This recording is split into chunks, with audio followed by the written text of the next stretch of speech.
Okay, so imagine you're in like a Gothic cathedral, Yeah. and the air is like thick with incense and just this stench of decay, and suddenly this hulking monstrosity bursts from the shadows, dripping with blood and just pure malice. You barely dodge a razor-sharp claw, like by a hair's breadth.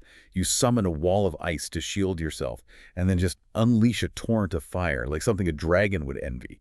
That's just a small taste of what awaits in this game. The game we're diving into today, a game that people are already calling a masterpiece, even though it's not even fully out yet. Welcome to the gaming age, where we go deep into the world of a revolutionary action RPG. Yeah, and it's not just hype, you know? This buzz is unlike anything I've seen in years. Critics are comparing it to those landmark titles, the ones that redefine their genres, you know? They're praising the depth, the combat, and the artistry. It's not just a sequel, it feels like a whole new evolution of what an action RPG can be. I'm all about evolution, so tell me, what is it about this game that has everyone so hooked? What makes it stand out from all the other action RPGs? Well, it's a bunch of things, really. The world itself is just breathtakingly beautiful, but like in a dark, almost macabre way. Think crumbling Gothic architecture, desolate landscapes, scarred by war, and creatures straight out of a nightmare. It's not afraid to get grotesque, and that's part of what makes it so interesting. So it sounds like they created a world that's visually stunning, hmm but also like deeply unsettling. But a good atmosphere does make a great game. hmm So what about the gameplay? What makes this game different from the usual hack and slash? The combat, that's where this game really shines. Forget about button mashing or mindless grinding. This game needs strategy, precision, and a deep understanding of your character's abilities. You constantly need to adapt, think on your feet, and use your skills in creative ways. So it's not just about grabbing the biggest sword and swinging it around. No, not even close. Enemy encounters are complex. You have to dodge, weave, and counter strategically. And the boss fights, oh man, they're like epic duels, multiple phases, intricate attack patterns, and mechanics that keep you on the edge of your seat. It's so different from the typical tank and spank boss fights you see in some action RPGs. That's what I like to hear, a game that respects the player's intelligence. It demands more than just brute force. But what I'm really curious about is how the skills interact. I've heard the spells can combine in some crazy ways. Yeah, the skill system is insanely deep. It's not just about picking a few abilities and spamming them. Spells and attacks interact in surprising ways, creating synergies and combos. They're visually spectacular and strategically important.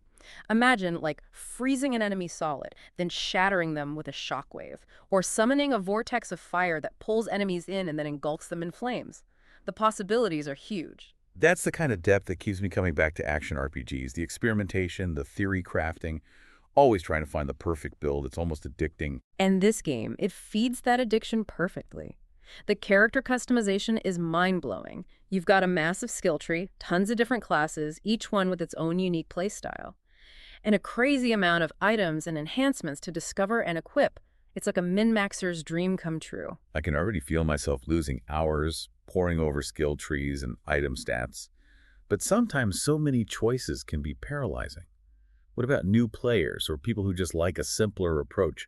Will they feel overwhelmed? That's the genius of this game, honestly. It manages to cater to both hardcore veterans and newcomers. The learning curve is surprisingly gentle at first. It introduces mechanics gradually and guides you along the way.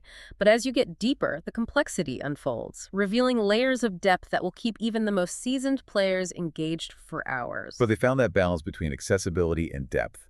That's rare in any game, especially one as complex as an action RPG. But all this depth and polish, it's got to come at a price, right? And here's where it gets even more interesting. All of this, the world, the combat, the crazy customization, it's all available for a fraction of what you'd expect. And there's a lot of content available as a standalone experience too. Wait, so you're telling me there's a way to experience a good chunk of this game without spending a fortune?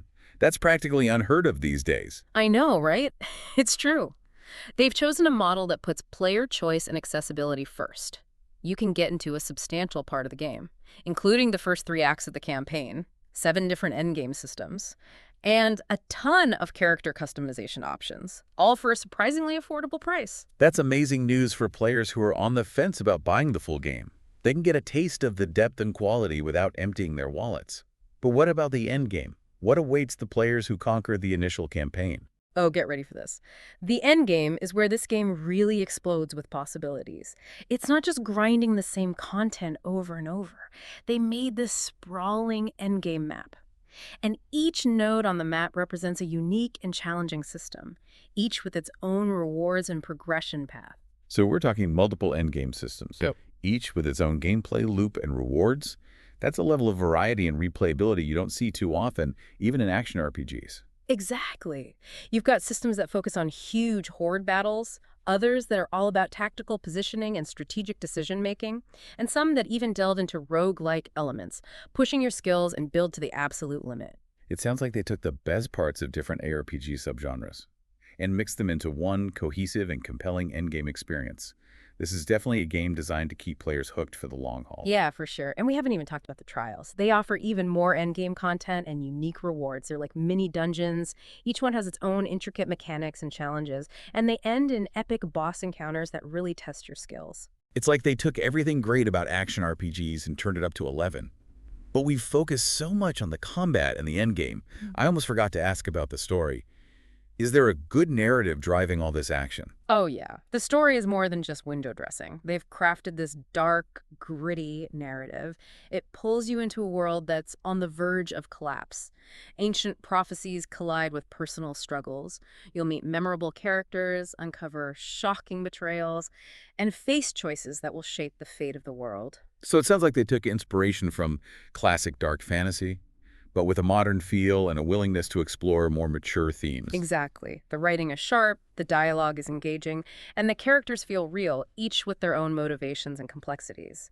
It's a story that will stick with you long after you finish playing. That's what separates a truly great game from a good one. A story that makes you think, one that leaves you wanting more.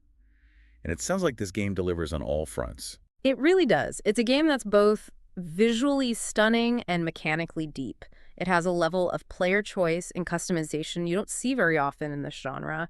And the fact that it's accessible to new players and veterans, it shows that the developers really wanted to make an exceptional gaming experience. All of this sounds absolutely incredible. This is a game that's going to be huge in the gaming world for years to come. But before we get too carried away, we should probably look at some of the details. Let's start with the campaign itself. What can players expect as they go through the initial story? Well, the campaign is a masterclass in pacing and world building. You're not just thrown into the deep end. The game slowly introduces you to the mechanics, the lore, and the characters. You start in a pretty humble setting, but as you progress, the scope gets bigger, the stakes get higher, and the world opens up around you. So it's not just a glorified tutorial for the endgame. Not at all. The campaign is a rich and rewarding experience on its own. It has its own unique areas, memorable encounters, and compelling storylines. It's a journey that's both epic in scale and deeply personal. That's what I look for in a good action RPG. A campaign that feels like a complete and satisfying experience, not just a stepping stone to the endgame. But what about the visuals and atmosphere of the campaign? Do they live up to the hype? The visuals are just breathtaking. They really captured that classic dark fantasy feel with gothic architecture, brooding landscapes, and monstrous creatures, but they've elevated it to a whole new level of detail and artistry. So they created a world that's both visually stunning and thematically rich, a world that pulls you in and doesn't let go. Yeah, exactly. The world is like a character itself, filled with history, secrets, and this sense of impending doom that hangs over everything. It's a world that you want to explore, a world that stays in your head after you're done playing. That's the sign of a truly great game, a world that feels real, that has weight and depth. It makes you want to dig deeper and uncover its secrets. But what about people who haven't played the previous game in the series? Will they be lost in the sequel? No, not at all. This game is designed to be a fresh start for both newcomers and veterans. You don't need to know anything about the lore or mechanics to jump in and enjoy it. That's great news for new players. It's always nice when a sequel can welcome new people without alienating the existing fans. Absolutely. They did a fantastic job balancing accessibility with depth. It's a game that anyone can enjoy, no matter their experience with action RPGs. It's impressive what they accomplished with this game, especially considering that it's still being developed. It really is. It makes you wonder, what are they going to add next? What other surprises do they have planned? This is definitely a game that will keep people talking for years. But we've only scratched the surface. There's still so much more to explore, so much more to unpack. Yeah, we've barely touched on the character classes, the crafting system, the lore and world building. We haven't even gotten into the details of the different endgame systems and the challenges they offer. But don't worry, we've got plenty more to talk about. We'll be back soon with part 2 of our deep dive. We'll go even deeper into the world of this incredible action RPG. Until then, if you're as excited about this game as we are, make sure to subscribe and give this video a like. It really makes you wonder, like, what's next you know? What else are they going to add? Right, and it really is a game that rewards exploration, like both in terms of the world itself and the depth of the mechanics. Speaking of depth, let's get into something we only kind of touched on before. The endgame systems. You were describing them as like a sprawling map of unique challenges. So what exactly does that mean for someone playing the game? Yeah, well, so imagine you've beaten the main campaign, honed your skills, crafted some really amazing gear, and now you're ready for the most demanding challenges the game has to offer. That's where this massive endgame map comes in. It's like a choose-your-own-adventure, but for veteran players. Each node on the map is a different endgame system, each with its own, flavor, rules, and rewards. So it's not just about playing the same stuff on a harder difficulty. No, not even close. These endgame systems are totally different gameplay experiences. Like, imagine one system where you're facing waves of demons. They're pouring through these rifts in reality. You need to figure out who to target first, manage crowd control, and just survive these relentless attacks. Then, on the other hand, you could have a system where you're exploring a mysterious sanctum. You make these risky choices that could lead to amazing rewards or, terrible consequences. Almost like a roguelike experience inside the larger game. Wow, that's a crazy amount of variety for an endgame. It sounds like they really went all out to cater to different play styles and preferences. They did. And for the players who really want a challenge, there are these pinnacle encounters in each endgame system. Think of them like super intense boss battles, the kind that will really push your skills and build to the limit. It's not just about surviving. It's about mastering the mechanics, finding weaknesses, and executing your strategy perfectly. You mentioned trials before, but kind of just in passing, what exactly are those and how do they fit into the whole endgame picture? Okay, so trials are they're optional, but they're these extended challenges. They offer some of the most rewarding experiences in the game. Imagine you're exploring the world, and you come across this hidden portal that leads to a series of arenas, all connected. Each arena tests your skills differently. Maybe you're fighting hordes of enemies with special modifiers, or you're solving environmental puzzles while being attacked. So they require a different kind of strategic thinking, a different approach than the regular combat. For sure. Trials demand adaptability, resourcefulness, and a deep understanding of your character's strengths and weaknesses. They're definitely not for everyone. But for those who can handle them, the rewards are insane. Think unique items, powerful passive bonuses, and those bragging rights that few can claim. So it seems like they really thought of everything to keep players engaged even after they finish the main campaign. But with all this talk about challenges and rewards, I'm curious about the story itself. Does the game have a compelling narrative that keeps you going? Oh, yeah. The story is actually one of the most surprising things about this game. It's not just background noise. It's this dark, intricate web of betrayal, sacrifice, and the fight against impossible odds. You meet characters with complex motivations. You face choices that have serious consequences. And you uncover secrets that make you question what good and evil even mean. So they managed to create a story that's both engaging and thought-provoking, something that goes beyond just mindless action. Exactly. The writing is top-notch, the voice acting is great, and the pacing is perfect. They built a world that feels real, a world where every character has a story, every place has history. Now, how does the campaign introduce new players to all the game's systems and mechanics? Is it too overwhelming for someone who's never experienced this kind of depth before? That's one of the things that impressed me the most, actually. The early parts of the campaign are like a masterclass in teaching new players. The game introduces the core mechanics slowly. It gives you time to experiment, learn, and find your fitting before throwing the full complexity at you. It's not like you're thrown into the deep end right away. Not at all. It's a very deliberate experience, designed to ease players into the world and how it works. You never get overwhelmed with information, and the challenges get harder gradually, so you always feel like you're learning and growing at a good pace. That's nice to hear. Some other action RPGs can feel like information overload from the start. I know, right? It's clear they really wanted to make an experience that's both accessible and rewarding, no matter your experience with the genre. It's pretty impressive, honestly. Yeah. They managed to make a game that's complex and approachable, a game that's good for both casual players and hardcore veterans. Yeah, but even with all the improvements and refinements, It's still a game that demands your attention, your time, and your commitment.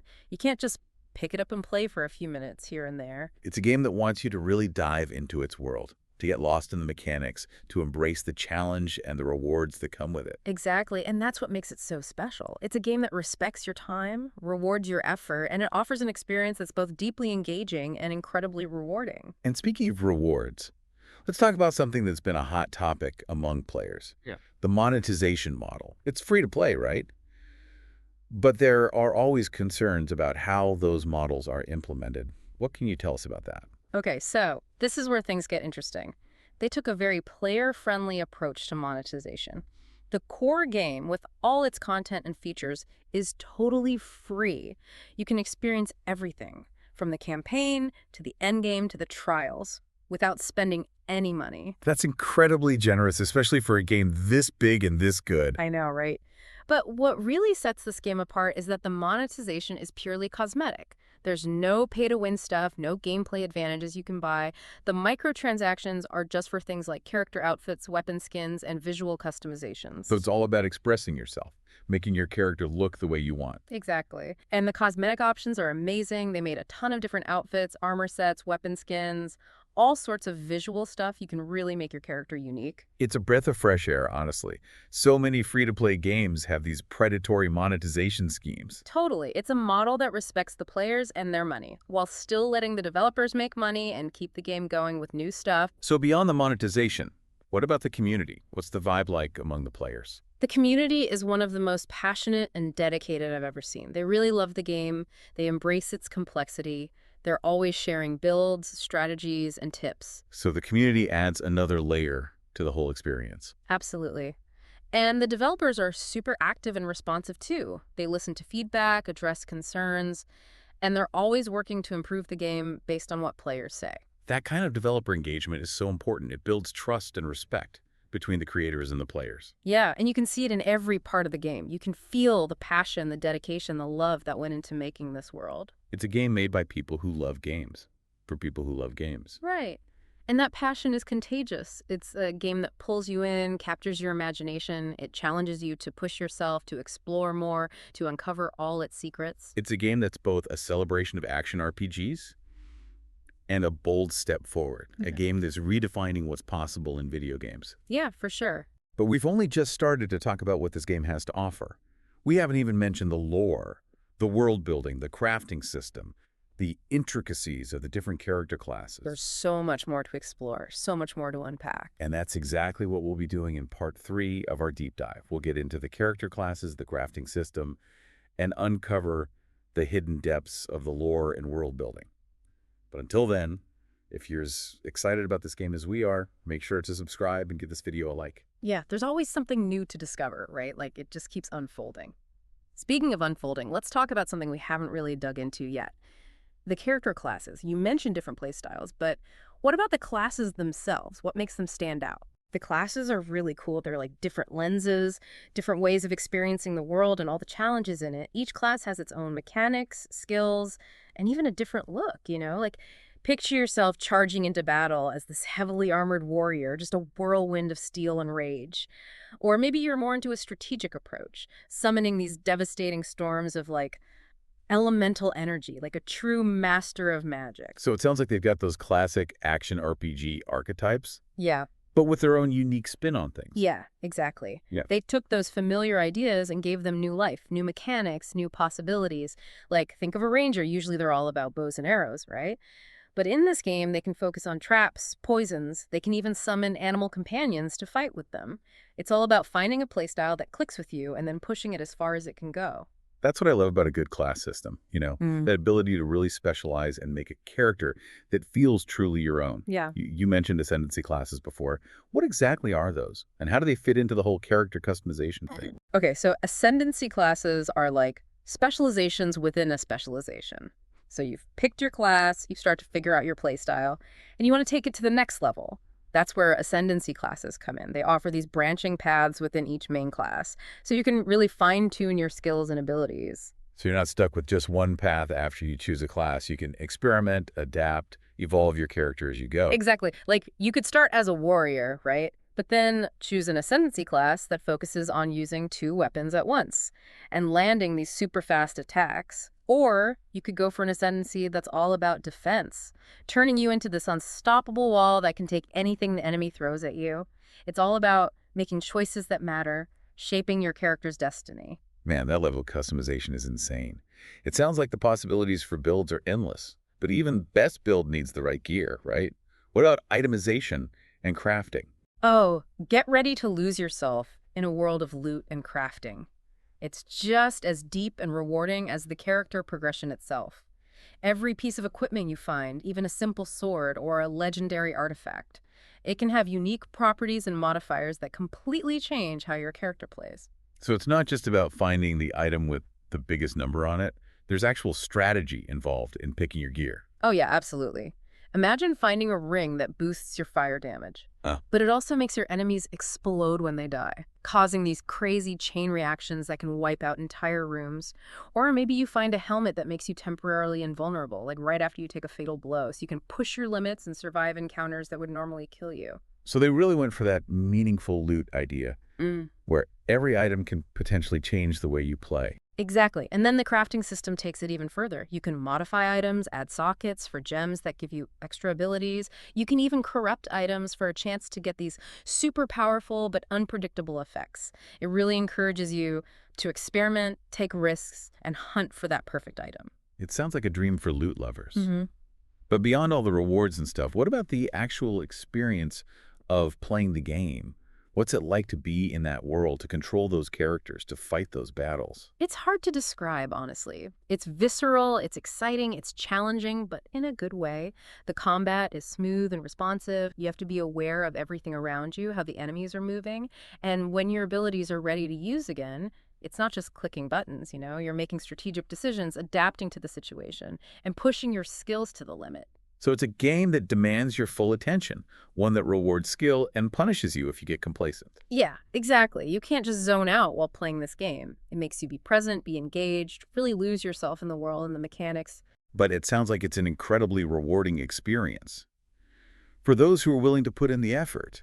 Absolutely. It gives you this sense of accomplishment, of mastery, like you've truly overcome something difficult.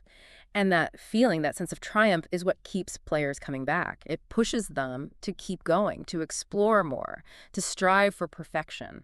And all of this is happening in a world that's both visually amazing and thematically deep.